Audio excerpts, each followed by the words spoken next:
It's been a while since we put anything up, but we've been busy working on different things. Personally, I've been working on the giant 1953 Huskymobile, the Smart Huskymobile, which has many quirks and a lot of things that need to be repaired. But today, we're going to be focusing on, there's the main beam that the skis hook to with your spindles. And Frank, the man who designed this machine, didn't use regular bronze bushings or fiber bushings in here. He used what's called Babbitt bearings. So these are unique in the fact that they have to be poured in place. So what we're going to do is show you what's going to happen. We've got some Babbitt. We're going to melt the Babbitt, made a plug to go in here, and we're going to pour it and show you the final result. So.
Okay. So here is the, this is the I don't know, I guess the main collar where the spindle goes through, and there would have been a Babbitt bushing in here.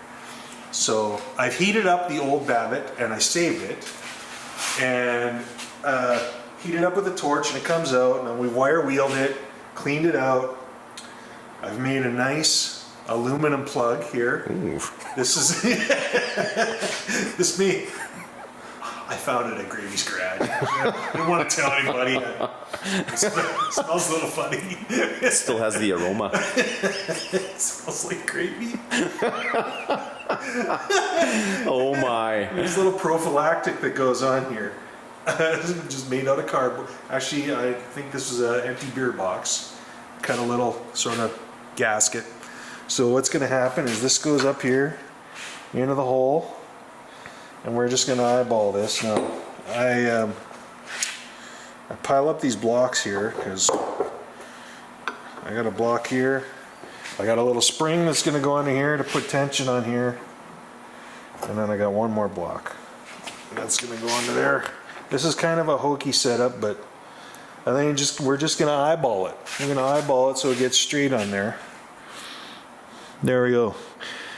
Because this socket that it sits in isn't very straight. It's not straight at all.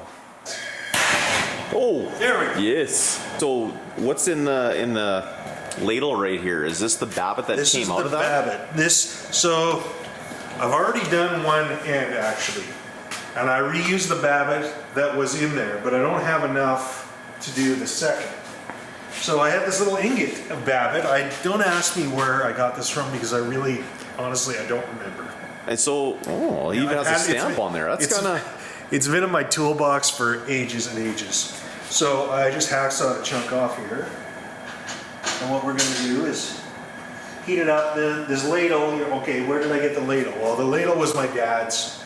My dad and I used to pour fish hooks to go fishing. Anyhow. So really, if somebody wants a ladle like that, you could probably go to your local hook store. Just make one out of a tin can, like an old soup can. Actually, yeah, that's a good idea, actually. Would work just fine with a pair of pliers or a little handle on it. So, anyhow, we heat this up. Now, the way you can tell that it's heated enough is you use a little pine stick or a wood stick. When it started melting, and you stick it in there for a few seconds, pull it out. If it started to turn brown, you've probably reached ops. I'm sure there's guys out there that are Babbitt experts. I am not. I'm sure Frank had the same paint stick method. Listen, there are still applications for Babbitt these days, but it's become a fairly specialized field. So, yes, I'm a machinist and a mechanic, but have I been on the road of Babbitt before? No. I had a basic idea. So, while that's warming up, we're gonna preheat our part. Just using some MAP gas here. Honestly, I'm sure there's like an optimum temperature. I'm just gonna say hot. Because if you pour it too cold, it's not gonna turn out very well. So, again, not an expert. I'm just showing you what I've done here. I'm sure there's one other guy out there that has a Huskymobile. And, or not, maybe not, I don't know. Or somebody that needs to pour Babbitt. This is completely out of my wheelhouse. Well, here, let's try your paint stick method here. I started to go.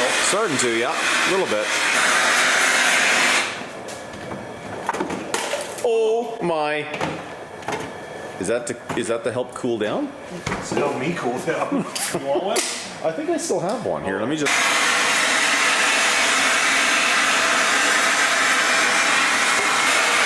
Let's take a look here. That smells good. Oh yeah, it looks good.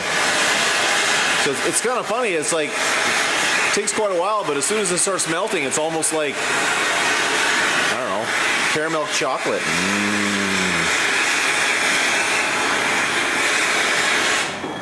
All right. So yeah, it doesn't feel.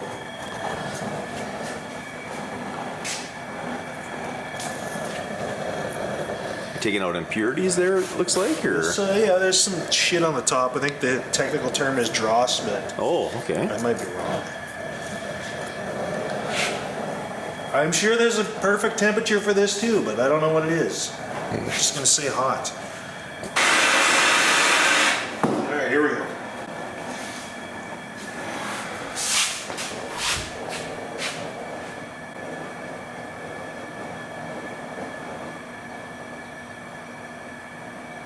Nice. Time. Nice. Well, you know what? I've never really seen that done myself. It's kind of cool. So I hope I got it right. So, of course, if this doesn't work out, what's the worst case scenario? We melt it out. Worst case scenario, we melt it out. We do it again. I mean, you Seems like new can't really lose. Seems like new technology. This. So now we just we'll kick back and let this cool for That is neat. Here, I'm just gonna take another look 15 here. minutes or so. Yeah, Nice this is little a setup. really elaborate setup. And then I remember you saying the first time, so that paper gasket, it's working pretty good there. Yeah, the paper is just there because the first time I tried this, I had some squeaking out of the bottom there. So just a hunk of paper on there. You can see it's starting to get hard there now, but we'll take a little break and see you on the flip side. Okay, it's cooled for a few minutes here. I think it's cool enough that we can pull our plug out. So our plug is made from aluminum and it's been turned to 1.002 inches. Oh, Gravy. that's a That'll tight. give us 2 thou clearance on our spindle that goes through there. So this stuff's hot, so I got some gloves on, but let's just slide these blocks out. Just like this. Plug just sits there, and we should really just give her a twist with these channel locks, and it should pop out of there. There it goes. So why does it turn so easy? Well, it's aluminum. So this stuff doesn't bond to aluminum.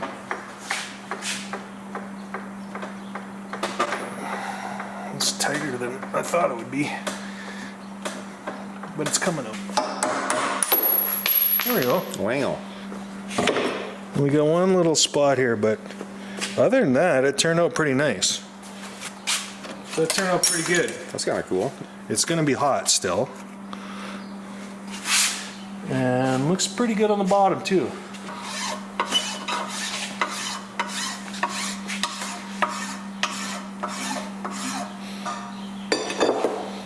Give it a little draw file action.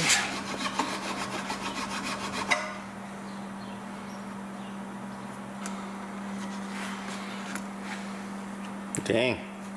Something so old looks so new again. Yeah. Here, let's try the. Oh, like a glove. Like a glove. Look at that. Frank would be proud. There you go. All right. Thank you for watching. Thanks, Grave, for coming over and having a beer. And oh, yeah, metal.